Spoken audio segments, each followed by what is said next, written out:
رخسانہ نے اپنے بیٹے شہباز کی شادی کی تو اس کے گھر پہلی بیٹی پیدا ہوئی، تو رخسانہ نے اسے طلاق دلوا کر شہباز کی دوسری شادی کر دی اور وہاں بھی اس کی بیٹی پیدا ہو گئی تو رخسانہ نے اسے بھی طلاق دلوا دی۔ اور جب تیسری شادی کی تو شہباز کہنے لگا اماں میں اب کسی صورت اپنی بیوی کو طلاق نہیں دوں گا، اور اگر بیٹی ہوئی تو مجھے قبول ہوگی۔ لیکن وہاں بھی جب بیٹی پیدا ہوئی تو رخسانہ بہانے سے اسے کچرے میں پھینک آئی اور شور مچا دیا کہ بچی چوری ہو گئی ہے۔ تو شہباز اماں کو لے کر CCTV روم پہنچ گیا، اور جب وہاں ریکارڈنگ آن ہوئی تو رخسانہ کے اوپر آسمان ٹوٹ پڑا۔ جب بہو تو بہت ڈھونڈ کر لائی ہیں آپ، بالکل کسی شہزادی جیسی ہے، پڑوسن نے رخسانہ کو مبارکباد دیتے ہوئے کہا تو رخسانہ نے مغرور نگاہ سٹیج پر بیٹھی سارہ کی طرف ڈالی، جو واقعی ان کے بیٹے شہباز کے ساتھ بیٹھی کسی شہزادی سے کم نہیں لگ رہی تھی۔ ہاں بس بہو تو آ گئی، اب اللہ جلدی سے میرے شہباز کو ایک بیٹا دے دے، آخر اتنی دولت جائیداد کا کوئی وارث تو ہو، رخسانہ بیگم نے شان سے کہا تو پڑوسن سر ہلا کر رہ گئی۔ رخصتی ہوئی تو رخسانہ بیگم شہباز کی بیوی کو لے کر گھر آ گئی۔ اسے کمرے میں بھیجنے سے پہلے رخسانہ بیگم نے شور مچا دیا کہ گود بھرائی کی رسم کرنی ہے۔ سبھی اکٹھے ہو گئے، خاندان کا سب سے چھوٹا بچہ نئی بہو کی گود میں ڈالا جائے گا۔ رخسانہ نے اعلان کیا تو سب ادھر ادھر دیکھنے لگے۔ رخسانہ کی نند کی حال میں ہی پوتی ہوئی تھی، پیاری خوبصورت اور گول مٹول سی پوتی۔ اس کی ماں نے لپک کر وہ ننھی سی بچی سارہ کی گود میں ڈال دی۔ رخسانہ یکدم ہڑبڑا گئی، آئے ہائے ہٹاؤ اس نحوست کو، کیوں میری بہو کی گود میں ڈال دی ہے؟ یہ بیٹیاں تو بوجھ ہوتی ہیں بھائی، مجھے تو پوتا چاہیے پوتا، نخوت سے کہتے رخسانہ نے چھوٹی سی بچی کو اٹھا کر پرے دھکیل دیا۔ سب لوگ ہکا بکا رہ گئے مگر کوئی نہیں بولا۔ رخسانہ نے اپنی بہن کے گھر سے ایک چھوٹا سا لڑکا اٹھایا اور سارہ کی گود میں بٹھا دیا۔ رسم تو ہو گئی مگر سارہ کو چپ سی لگ گئی تھی۔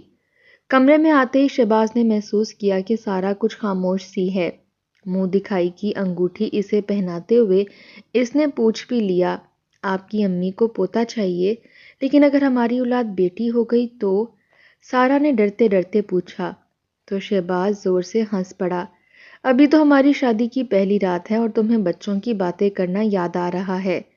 اس کے معنی خیز انداز پر سارہ گھبرا سی گئی۔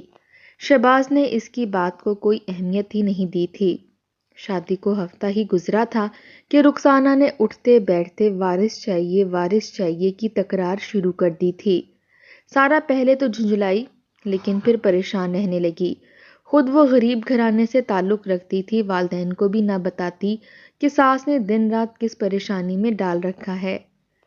کرتے کرتے 5 ماہ گزر گئے، آخر کار سارہ کی اللہ نے سن لی۔ ایک روز طبیعت خراب ہونے کی وجہ سے وہ ڈاکٹر کے پاس چیک اپ کروانے گئی تو اسے پتہ چلا کہ وہ تو حاملہ ہے۔ وہ بہت خوش ہوئی، واپس آ کر اس نے رپورٹ ساس کے ہاتھ میں پکڑا دی۔ یہ کیا ہے بہو؟ رخسانہ بیگم نے اپنے نئے ڈائی شدہ بالوں میں انگلیاں پھیرتے ہوئے تکبر سے کہا، امی یہ میری رپورٹ ہے، میں پریگننٹ ہوں۔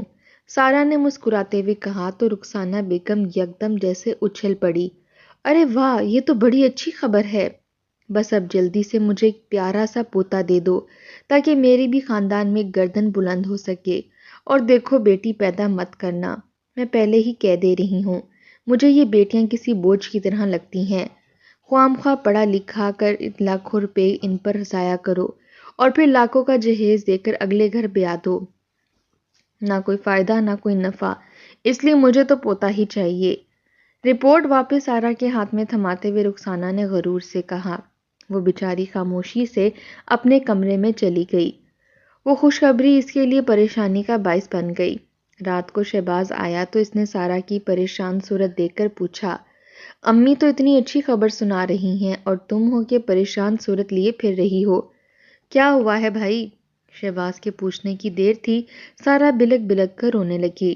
شہباز بیٹا پیدا ہو یا بیٹی اس میں میرا تو کوئی اختیار نہیں، لیکن امی کہتی ہیں کہ انہیں بیٹی نہیں چاہیے، صرف بیٹا ہی ہونا چاہیے، اب بھلا میں اس میں کیا کر سکتی ہوں؟ شہباز نے ایک ٹھنڈی سانس لی مگر کچھ نہ بولا۔ وہ اپنی ماں سے بے حد ڈرتا تھا۔ سارہ کو بغیر کوئی لفظ تسلی کا بولے وہ کروٹ لے کر سو گیا۔ اور سارا تو جیسے سولی پر لٹک گئی۔ وہ چند مہینے اس نے اٹھتے بیٹھتے بس اللہ سے یہی دعا کرتے گزارے کہ اس کی کوکھ میں پلنے والا بچہ لڑکا ہو۔ ہر بار جب وہ ڈاکٹر سے چیک اپ کروا کر آتی تو رخسانہ بے تابی سے پوچھتی، کیا ڈاکٹر نے بچے کی جنس بتا دی؟ لڑکا ہی بتایا ہے نا؟ مگر اللہ کی کرنی یوں تھی کہ ڈاکٹر کو الٹرا ساؤنڈ کے باوجود بچے کی جنس کا اندازہ ہی نہیں ہو رہا تھا۔ سارا کو ڈاکٹر نے آپریشن کی تاریخ دے دی تھی۔ وہ بہت گھبرائی ہوئی تھی۔ آپریشن سے ایک روز قبل ہی پڑوسن گھر آئی تو رخسانہ کو مبارکباد دے کر کہنے لگی، بس اللہ کی رحمت آئے یا نعمت، دعا کرو خیر خیریت سے آئے۔ عورت کی بات پر رخسانہ بول اٹھی، اے بہن، میرے گھر پوتی نہیں صرف پوتا ہی آئے گا، دیکھ لینا۔ اللہ کو پتہ ہے کہ مجھے بیٹیاں پسند نہیں، اس لیے میرے گھر کوئی بیٹی نہیں آنے والی۔ رخسانہ کی بات ابھی منہ میں ہی تھی کہ سارا کی طبیعت خراب ہو گئی۔ شہباز گھر میں ہی موجود تھا، وہ جلدی سے اسے ہاسپٹل لے گیا۔ سارا کو آپریشن تھیٹر لے جایا گیا اور شہباز باقی گھر والوں کے ساتھ باہر ٹہلنے لگا۔ رخسانہ بھی تھوڑی سی بے چین تھی۔ تھوڑی ہی دیر گزری تھی جب ڈاکٹر نے باہر آ کر اطلاع دی، مبارک ہو، صحت مند بیٹی پیدا ہوئی ہے۔ رخسانہ کے قدموں تلے سے زمین نکل گئی۔ نفرت کی ایک تیز لہر اس کے وجود میں جاگی۔ یقیناً جان بوجھ کر سارا نے ایسا کیا ہے۔ اس نے پہلے مجھے نہیں بتایا کہ وہ لڑکی کو جنم دینے والی ہے، کہ کہیں میں بچے کو ضائع نہ کروا دوں۔ یہ سب کچھ سارا نے مجھے رسوا کرنے کے لیے کیا ہے۔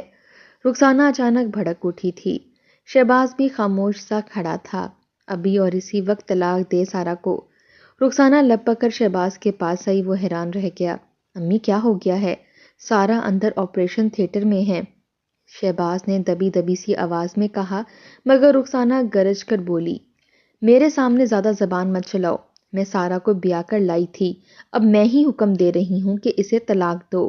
یہ بیٹیوں کی لائن لگا دے گی اور مجھے پوتا چاہیے، پوتیاں نہیں۔ اسے طلاق دو ورنہ میں تمہیں جائیداد سے آگ کر دوں گی۔ رخسانہ کی دھمکی نے اثر کیا۔ شہباز بری طرح سے گھبرا اٹھا۔ سارا جو اندر آپریشن کے بعد بڑی مشکل سے آنکھیں کھول کر دیکھ رہی تھی، اس نے شہباز کو اندر آتے دیکھا۔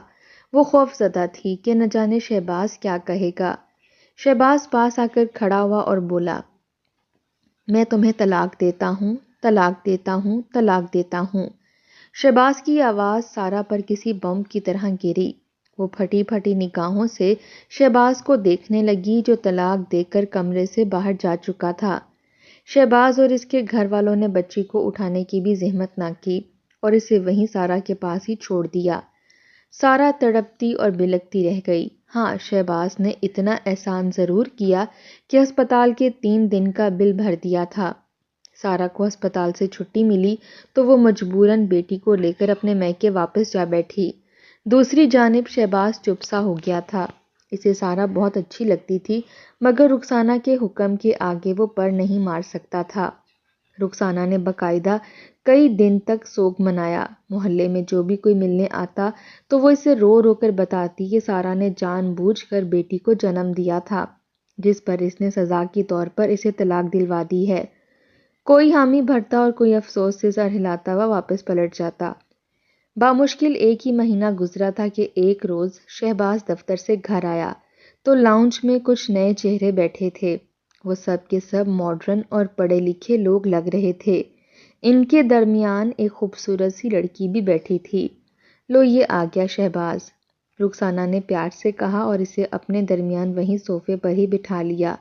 باتوں باتوں میں شہباز کو پتہ چلا کہ رخسانہ نے ان نئے لوگوں میں شہباز کا رشتہ طے کر دیا ہے۔ شہباز کو نہ جانے کیوں برا سا لگا۔ اسے سارا کی یاد آئی، لیکن رخسانہ نے کون سا اس کی مرضی پوچھی تھی۔ لڑکی والوں کو شہباز بہت پسند آیا۔ رخسانہ نے یہ بات صاف چھپا لی تھی کہ شہباز پہلے سے شادی شدہ تھا اور اس کی ایک بچی بھی ہوئی تھی۔ بس اس نے یہی کہا کہ کچھ عرصے شہباز کی منگنی رہی تھی اور پھر ٹوٹ گئی۔ لڑکی نے شہباز سے اکیلے میں ملاقات کی تو اس کی باتوں اور سلجھے ہوئے انداز سے بے ساختہ شہباز کو وہ اچھی لگنے لگی۔ اب تو شہباز بھی اپنی شادی کا انتظار کرنے لگا تھا۔ رخسانہ نے اس بار جلدی مچائی۔ صرف 1 ہفتے کے اندر اندر شادی کے تمام فنکشنز مکمل کر کے وہ فوزیہ کو بیاہ کر لے آئی۔ فوزیہ ماڈرن سی لڑکی تھی۔ گھر کے کام کاج میں اسے کوئی دلچسپی نہیں تھی۔ مگر رخسانہ نے بادل نخواستہ یہ سب بھی قبول کر لیا، لیکن آتے ہی اس نے فوزیہ کو بھی یہ سنا دیا کہ اسے اولاد کی صورت میں صرف بیٹا چاہیے۔ ارے آنٹی، آپ کس زمانے میں جی رہی ہیں؟ لڑکا ہو یا لڑکی، یہ سب مرد کے اختیار میں ہوتا ہے۔ اس سلسلے میں عورت کچھ نہیں کر سکتی۔ اگر آپ تھوڑی سی سائنس پڑھ لیں تو آپ کو اندازہ ہو جائے گا۔ فوزیہ نے بظاہر مذاق میں کہا، لیکن ساس کو جتا دیا تھا۔ رخسانہ کو یہ بات بہت بری لگی۔ یہ نئی بہو تو بہت ہی منہ زور ہے، اس نے دل ہی دل میں سوچا، اور فوزیہ کے ہر کام میں کیڑے نکالنے لگی۔ شہباز رفتہ رفتہ فوزیہ میں دلچسپی لینے لگا تھا۔ دونوں باہر گھومنے جاتے تو رخسانہ منہ بنا لیتی، اور اگر کبھی شہباز فوزیہ کے لیے کوئی چیز لے آتا تو رخسانہ فوراً بیماری کا بہانہ بنا کر لیٹ جاتی۔ اسے بالکل اچھا نہ لگتا کہ شہباز فوزیہ کے قریب ہو رہا ہے۔ شہباز جھنجھلا جاتا، آخر اس کی ماں چاہتی کیا تھی؟ چند ہی مہینے گزرے تھے کہ فوزیہ حاملہ ہو گئی۔ اب کی بار رخسانہ پھر سے پرجوش ہو گئی تھی۔ اس نے فوراً سے مارکیٹوں میں جا کر لڑکے والے کپڑے لانا شروع کر دیے۔ اس روز فوزیہ کی طبیعت بےحد خراب تھی۔ وہ کچن سے اپنے لیے دودھ کا گلاس لے کر کمرے میں جا رہی تھی جب رخسانہ نے اسے آواز دی، فوزیہ بیٹا، یہ کچھ چیزیں ہیں، اپنے کمرے میں لے جا کر رکھ دو، بچہ پیدا ہوا تو اس کو پہنانے میں کام آئیں گے۔ کپڑوں کا ایک بڑا سا تھیلا رخسانہ نے فوزیہ کے حوالے کیا۔ فوزیہ دلچسپی سے چیزیں کھول کھول کر دیکھنے لگی۔ وہ تمام چیزیں لڑکوں کے حساب سے تھیں۔ فوزیہ چپ سی رہ گئی۔ امی، آپ تو ساری چیزیں لڑکوں والی لائی ہیں، لیکن اگر لڑکی ہو گئی تو؟ فوزیہ نے عام سے انداز میں کہا، لیکن رخسانہ یکدم اچھل پڑی۔ کیوں؟ ڈاکٹر نے تمہیں بتا دیا ہے؟ کیا یہ لڑکی ہے؟ اگر ایسا ہے تو فوراً سے اس بچے کو ضائع کروا دو، کیونکہ مجھے تو پوتی نہیں پوتا چاہیے۔ یہ بات میں نے تمہیں پہلے بھی بتا دی تھی۔ رخسانہ کی سخت آواز پر فوزیہ حیران سی رہ گئی۔ عین اسی لمحے شہباز بھی اندر سے باہر چلا آیا۔ کیسی جاہلوں والی بات ہے؟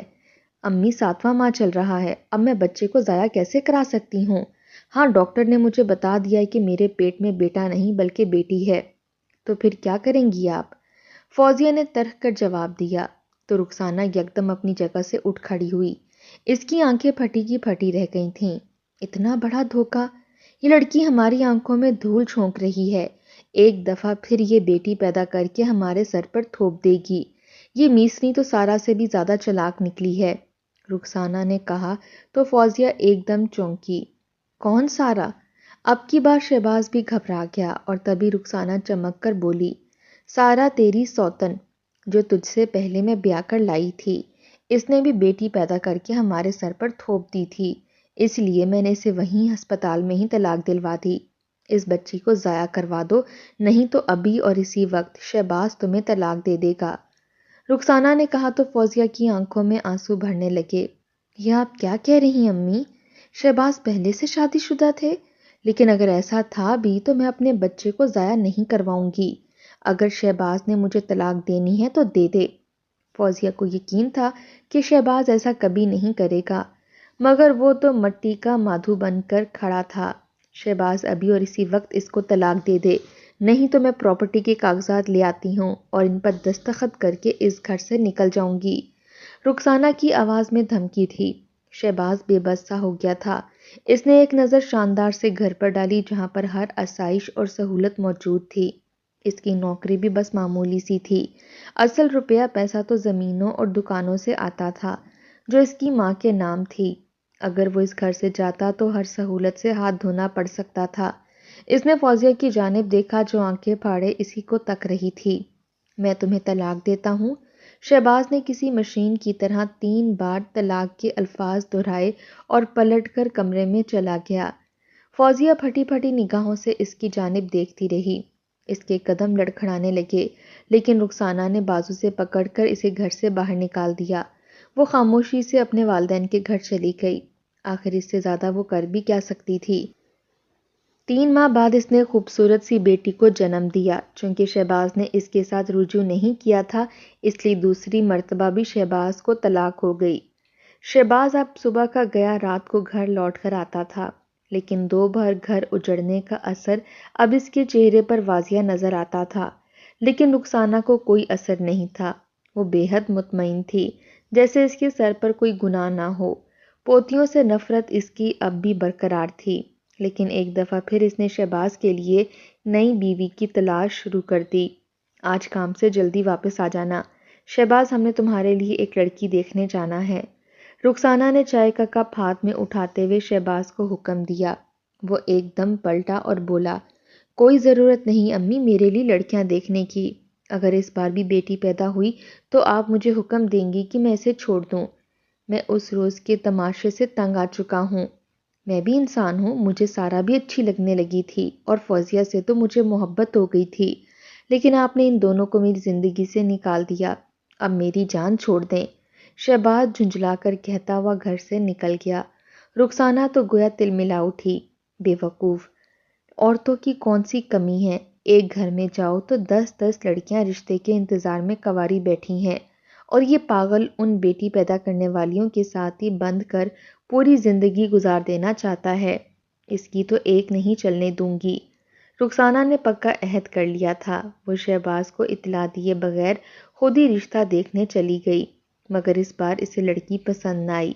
دن مہینوں میں بدلتے گئے اور رخسانہ جتنی بھی لڑکیاں دیکھتی اسے کوئی پسند نہیں آتی، مگر وہ اس بات سے ناواقف تھی کہ دفتر میں شہباز کو ایک نئی لڑکی پسند آ چکی تھی اور وہ اس کے ساتھ شادی کرنے کے خواب دیکھ رہا تھا۔ ایک روز رخسانہ جب اسے ایک لڑکی کی تصویر دکھا رہی تھی تو وہ پھٹ پڑا، امی میں نے لڑکی پسند کر لی ہے، اس بار شادی میں اپنی مرضی سے کروں گا۔ اگر آپ کو کوئی اعتراض نہیں ہے تو ہم اس کے گھر کا رشتہ دیکھنے چلیں، شہباز نے کہا۔ رخسانہ کچھ دیر تو اسے دیکھتی رہی، لیکن اسے اندازہ تھا کہ اس بار شہباز کچھ غصے میں ہے، اس لیے خاموشی سے اس کے ساتھ جانے پر تیار ہو گئی۔ جیا پڑھی لکھی فیملی سے تھی، درمیانے درجے کے لوگ تھے۔ رخسانہ کو پسند آ گئے کیونکہ وہ زیادہ لڑائی جھگڑا کرنے والے نہ تھے۔ شہباز نے شاید لڑکی کو بتا دیا تھا کہ اس نے پہلے بھی ایک شادی کی تھی اور وہ ناکام رہی ہے۔ بہرحال جلدی شادی کی تاریخ طے ہو گئی اور ایک ہفتے بعد ہی شہباز کی تیسری بیوی جیا دلہن بن کر گھر آ گئی۔ شہباز بہت خوش تھا۔ رخسانہ کو محسوس ہو رہا تھا جیسے اب اس نے اس کی پرواہ کرنی چھوڑ دی ہے۔ وہ جیا کو لے کر خود ہی اپنے کمرے میں چلا گیا۔ کچھ دن گزرے تو رخسانہ کو اندازہ ہوا کہ شہباز اور جیا کی آپس میں بہت بے تکلفی ہے۔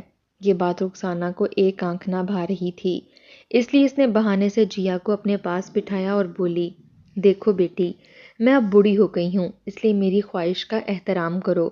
مجھے جلد پوتا چاہیے، انجوائمنٹ کے دن تم لوگ بعد میں گزار لینا۔ ابھی بھی روز گھومنے پھرنے نکل جاتے ہو، ذرا بچہ پیدا کرنے کی طرف دھیان دو۔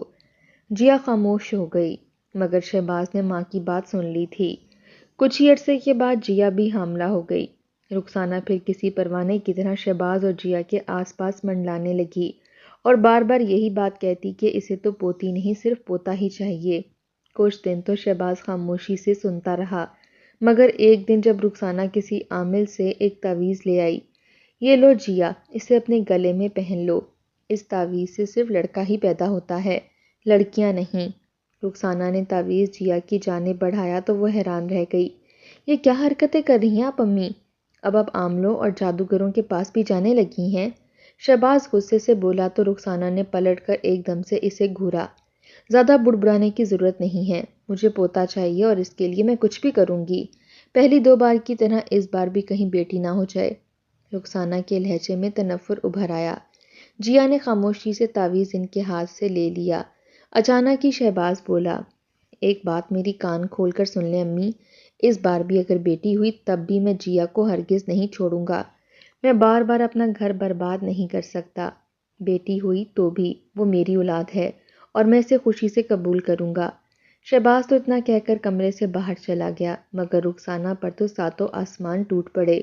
اس نے چیخ چیخ کر آسمان سر پر اٹھا لیا، کیسے قبول کر لے گا بیٹی کو؟ ایسا ہو ہی نہیں سکتا کہ میرے گھر میں کوئی پوتی پلے۔ پوتا آیا تو یہ اس گھر میں رہے گی، ورنہ میں اسے دھکے دے کر اس گھر سے باہر نکال دوں گی اور تمہیں بھی جائیداد سے آگ کر دوں گی۔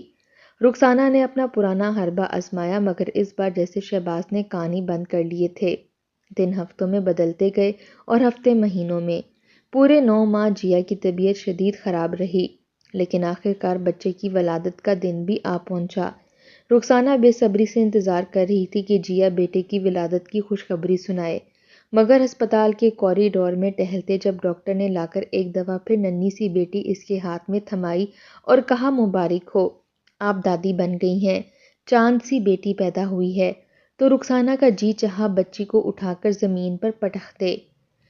مجھے یہ پوتی نہیں چاہیے، میں نے پہلے ہی کہا تھا کہ پوتا پیدا ہونا چاہیے، رخسانہ نے غصے سے کہا، مگر شہباز نے آگے بڑھ کر بیٹی ماں کے ہاتھ سے لے لی۔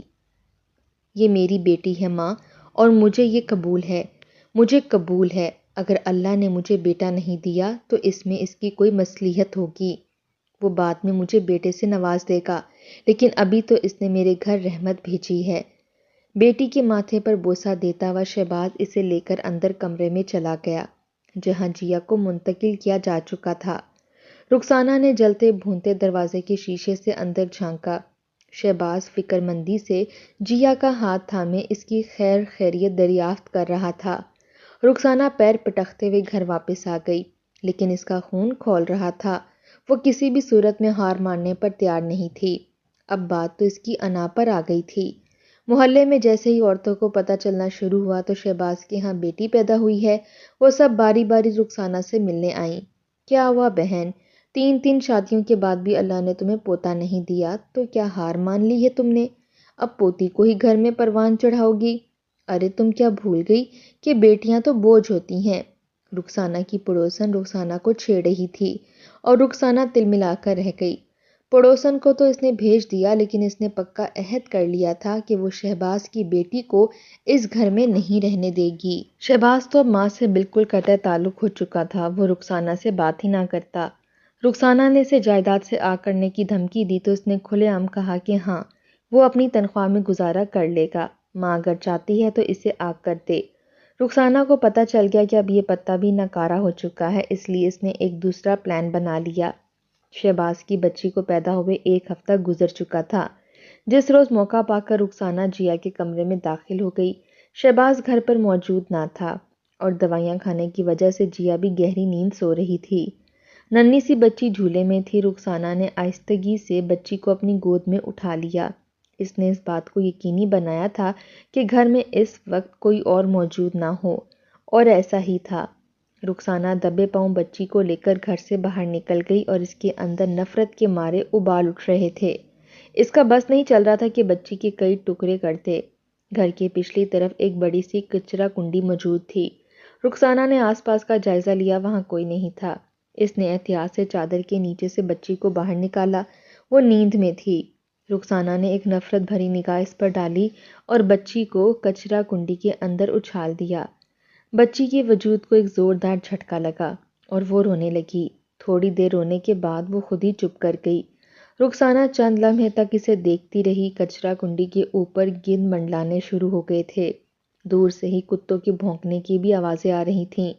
رخسانہ کے لبوں پر ایک نفرت بھری مسکراہٹ دوڑ گئی۔ آج تو اس کا بندوبست ہو ہی گیا۔ وہ مڑی اور اطمینان قدموں سے چلتی ہوئی واپس اپنے گھر آ گئی۔ تھوڑی دیر کے بعد جیا جاگی اور جھولے میں بچی کو موجود نہ پا کر وہ بری طرح سے گھبرا گئی۔ امی آپ نے میری بیٹی کو دیکھا ہے، وہ مل نہیں رہی۔ وہ گھبرا کر کمرے سے باہر نکلی۔ رخسانہ یوں بن گئی جیسے وہ کچھ جانتی ہی نہ ہو۔ اس نے جیا کے ساتھ مل کر گھر کا کونا کونا ڈھونڈا۔ جیا بری طرح سے گھبرا گئی تھی اور رونے لگی۔ اس نے روتے روتے ہی شہباز کو فون کر ڈالا۔ وہ جو دفتر میں موجود تھا پریشان ہو اٹھا۔ 10 منٹ میں ہی وہ گھر پہنچ گیا تھا جہاں جیا کا رو رو کر برا حال تھا۔ گھر میں بچی کا نام و نشان بھی نہیں تھا۔ رخسانہ بھی خاموش کھڑی تھی۔ کہاں ہے بچی؟ کہاں ہے میری بچی؟ امی پتہ ہے مجھے کیا لگتا ہے آپ نے اسے مار ڈالا ہے۔ شہباز کو بچی کی گمشدگی کا جیسے ہی پتہ چلا وہ یکدم دھاڑ کر بولا۔ رخسانہ نے گھبرانے کی اداکاری کی۔ مجھے کیا پتا ہوگا تمہاری بچی کہاں ہے؟ وہ صاف مکر گئی۔ مگر شہباز ماں کی حرکتوں سے واقف تھا۔ مجھے پتا ہے آپ کو پوتی نہیں چاہیے تھی۔ کیا کیا ہے آپ نے میری بیٹی کے ساتھ؟ شہباز کی آواز غصے کے مارے بیٹھنے لگی، مگر رخسانہ مان کر ہی نہ رہی کہ اس نے بچی کو کہیں گم کیا ہے۔ وہ بار بار یہی کہتی کہ وہ سو رہی تھی، شاید ڈاکو آئے ہوں گے اور بچی کو اٹھا کر لے گئے ہوں گے۔ شہباز بےتابی سے کمرے میں ادھر ادھر ٹہلنے لگا اور تبھی اچانک اس کے ذہن میں نہ جانے کیا آیا۔ اس نے لپک کر ماں کا بازو پکڑا اور اسے گھسیٹتے ہوئے سیکورٹی کے کمرے میں لے گیا۔ وہاں CCTV کیمرے کی ریکارڈنگز چل رہی تھی۔ شہباز نے پورا دن کی ریکارڈنگ چلانی شروع کر دی۔ رخسانہ کے پیروں تلے سے زمین نکل گئی۔ اس نے تمام ملازمین کو تو چھٹی دے دی تھی، مگر CCTV کیمرے کو تو وہ بھول ہی گئی تھی۔ مجھے چکر آ رہے ہیں، میں پانی پینے جا رہی ہوں۔ رخسانہ نے گھبرا کر نکلنا چاہا مگر شہباز بھانپ گیا تھا۔ اس نے ماں کا بازو دبوچ لیا۔ تبھی کیمرے پر رخسانہ نمودار ہوئی، جو بچی کو چادر میں اٹھائے گھر سے باہر نکل رہی تھی۔ شہباز کا خون کھول اٹھا۔ کہاں کیا ہے میری بیٹی کو؟ وہ پلٹ کر ماں کے اوپر دھاڑا۔ رخسانہ کا دل بری طرح سے سہم گیا۔ میں نے اسے کچرا کنڈی میں پھینک دیا۔ غیر ارادی طور پر ہی سچ اس کے لبوں سے نکل گیا تھا۔ شہباز نے رخسانہ کو ایک زوردار دھکا دے کر وہیں پھینکا اور لپک کر گھر سے باہر نکلا۔ وہ اندھا دھند دوڑتا ہوا کچرا کنڈی کی طرف بھاگا۔ اسے بس یہی خدشہ تھا کہ کہیں اس کی بیٹی کو کوئی نقصان نہ پہنچ گیا ہو۔ کچرا کنڈی پہنچتے ہی اس کے قدموں تلے سے زمین نکل گئی۔ سامنے ہی کتے ننھے سے کمبل میں لپٹے وجود کو گھسیٹ رہے تھے اور بچی کی رونے کی آواز آ رہی تھی۔ شہباز لپک کر آگے بڑھا اور اس نے کتوں کو بھگا ڈالا۔ خوش قسمتی تھی کہ کتوں نے بچی کو کوئی نقصان نہیں پہنچایا تھا۔ وہ محفوظ تھی، صرف کمبل ہی پھٹا تھا۔ شہباز بچی کو سینے سے لپٹائے تیزی سے گھر واپس دوڑا، جہاں رخسانہ اپنے ہاتھ مسل رہی تھی۔ اس نے شہباز سے بہت معافیا مانگنے کی کوشش کی مگر اسی لمحے شہباز جیا کا ہاتھ تھامے گھر سے نکل گیا۔ جیا کو اس کے گھر والوں نے اتنا سونا دیا تھا کہ وہ اپنی علیحدہ رہائش کا بندوبست کر سکتے تھے، اور رخسانہ اپنے نوکروں سے بھرے گھر میں تنہا رہ گئی۔ اسے رفتہ رفتہ دورے پڑنے لگے۔ وہ تنہائی میں گھبرا کر شہباز کو یاد کرتی۔ رفتہ رفتہ اس کی ذہنی حالت اتنی خراب ہو گئی کہ وہ سارا، فوزیہ اور ان کی بیٹیوں کو بھی یاد کر کے آوازیں دینے لگتی۔ بڑھاپا مزید بڑھا تو وہ اس قابل بھی نہ رہی کہ اٹھ کر پانی پی سکتی۔ ایسے میں وہ رو رو کر اللہ سے معافیا مانگتی کہ اگر وہ پوتیاں اس وقت آس پاس ہوتیں تو شاید اسے پانی کا گلاس تو دے سکتیں، لیکن اپنی نفرت کی وجہ سے وہ آج اس مقام پر پہنچی تھی کہ سوائے پچھتانے کے اور کچھ نہیں کر سکتی تھی۔